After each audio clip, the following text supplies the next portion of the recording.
and I still get to be great. loved. Yeah. It's dope. I totally get it. Yeah. What was harder, this or Housewives? As I said on Watch What Happens Live, in different ways, they were both extremely hard. Physically harder, Beyond the Edge, no question. Emotionally harder was RHONY, because RHONY and any Housewives cast lacks something that Beyond the Edge has, which is we have a bought-in, aligned premise. Every single one of us is there for the exact same reason. We are all there to raise money for worldwide changing charities. We are all on Housewives for all different reasons. And therein lies an inherent conflict that I know for my particular cast had huge consequences. Well, other than you, let's take you out of the equation. Please. Just to that yes, sentence. honey, please. Y'all got some water up in here? Look. Seriously. I don't even have coffee. It's okay. Well, other than you, Yes. I only see two reasons people would be necessarily on Housewives. But I don't want to put words in it. Like, I'm curious. What do you think? What are the reasons that someone would be on Housewives other than you? I mean, I only see two, really. So what are they? Money. Yeah, that's fair. Yeah. Fame. Money. Fame. Money, fame. Yeah. Fame. I mean, I'm open to other suggestions. Maybe I'm cynical. Maybe No. there's But a let lot me of ask you this though, okay? Because we all know the camaraderie, secrets. Something to do. I don't know. Well, I'll tell you this. I was having a conversation with Tiffany Moon. Now, I don't think Tiffany's going to be upset with me saying that the fame and visibility was clearly part of her why. Because we know it wasn't the money. That bitch is rich. Okay, rich. Okay. Yes. So we know that wasn't it. But the visibility, no, that was part of it. But I legitimately believe Tiffany. Call me naive. When she tells me, Eboni, and she told me this recently on a phone call. I've spoken to her recently, too. She sent me her lovely updated candles. Love them. Me too, baby. I'm about to burn it tonight. Right? They're Those great. Are good candles. And did you get the Chinese New Year's bag? I think so. She loves me more than you. She loves me more than you. No, I'm just kidding. No, I'm kidding, David. I am holding my head in shame because it took me about to open it. Me too. 9 weeks to open but this I'm the thing, same way. And I told her how excited I was sending because candles are one of the ways to your heart. Yes. I love that. Okay, good to know. So shout by out the way. to yes. So shout out to I'm me. easy. Just give me a candle. One of the easy things. But well, I so gave what all did those Tiffany? bitches on my cast candles at Harlem Night, and they still acted a fool. But anyway, this is true. I'm just being cheeky. But Tiffany also said that she's like not Dorinda. Freudian slip. Put a pin in that. Deandra. Her good friend of many years, had been trying to get her to come on the show for years. And she was just like, Tiffany, it's fun.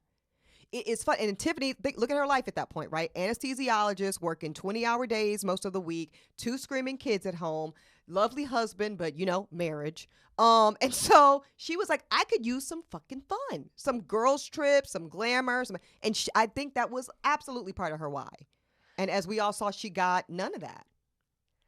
Yes, and yes. Yeah, right. I mean, I'm yes. not saying that, and again, not to be a total, Debbie fruitcake, silly, kumbaya person. The fame and the visibility for sure to promote her products, absolutely, to just raise her profile in ways that we know wealth can't necessarily buy fame, which is why a lot of very rich people still enjoy this platform. Yes, but I also think the fun was a part of Tiffany's why. That's okay. That's true. In her case. That is true. I think that's a reason you go. I just think if you know the animal and have studied it, I don't know how many times you get the fun, per se. I think that as a viewer, overall, you have known the inside baseball for a long time, David, if I may. For those of us who are just on the outside, I don't think of myself as particularly Pollyanna. That was part of my why too. Think about it. I'm coming from years of high stakes news, the election of a lifetime back in 2016. Part of my why was also fun. It was like I had this and I had one other big thing that was offered to me at the same exact time. And I went, my girlfriends in North Carolina tell you this. I was down there visiting for a baby shower. I was like, what do you guys think? And they were like, you need to have some fun. And they're RHONY watchers. And they were like, cutting up with Ramona and Lou and all them will be fun. And so I was like, yeah, that could be fun. I mean, I could see that. Yeah. It just didn't go down like that. What was this other big thing you were offered? I would be out of turn to speak on it. But let's just say it was, it's in a role that you guys have seen me on. It's out there. you know, Okay. not in a permanent capacity, but you know, it's out there.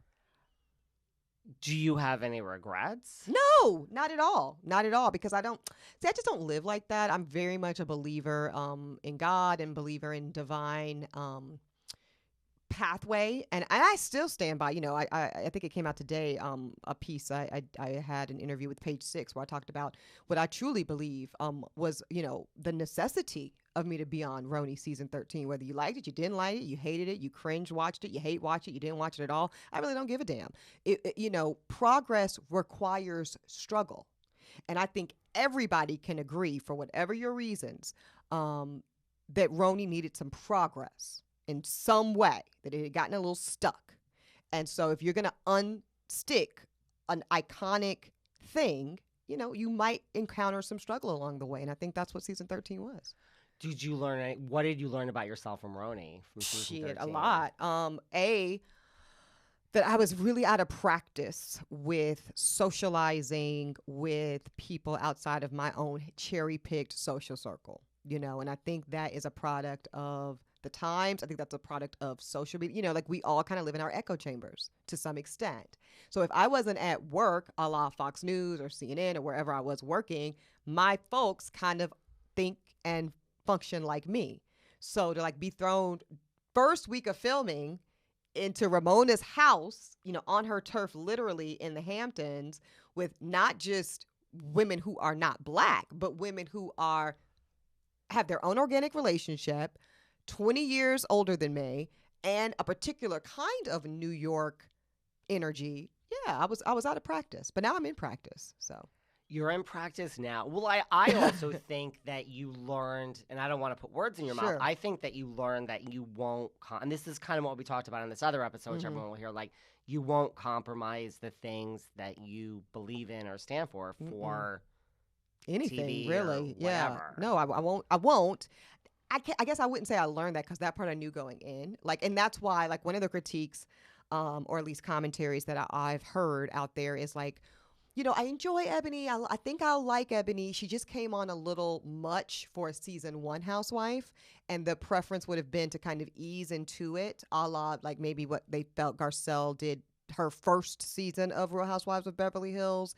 Kind of don't touch anything, set your bags down, get acquainted, let us fill you out. And then season 2, you know, even first episode, you know, hey, this is why you don't say this to okay. Right. The reason I thought about that approach, because that was very similar to the approach I took at Fox News. You know, I was there for 5 years. That's not a short amount of time. And if you look at my career there, you see more assertion, you see more choice, you see more kind of me taking the reins and going where I need to go with my coverage by the 5th year versus the first year. You know, I'm kind of, you know, in other people's spaces and you know, being a part of that. Let me not say being a part of that. What I mean by that, can you edit that? You know what I mean? Like, you see me going in and sussing things out before I am overly kind of grabbing the wheel. That's how I'll say that.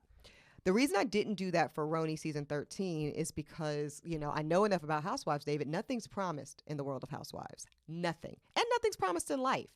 So that first season might be the only season you get very easily. We've seen plenty ones and dones. And I'd actually made an emotional pact with myself that if I get but this one season, I got to do it on my terms. And if that means I only get the one season, I'm okay with that. At least it was on my terms. What would have been devastating to me and that I could not have lived with is going in for season 13, being all milquetoast, not really doing or saying much that mattered, and then getting the boot, and then that's it. Right. And then what would that have even been for? Because I know it wasn't for that whack-ass check.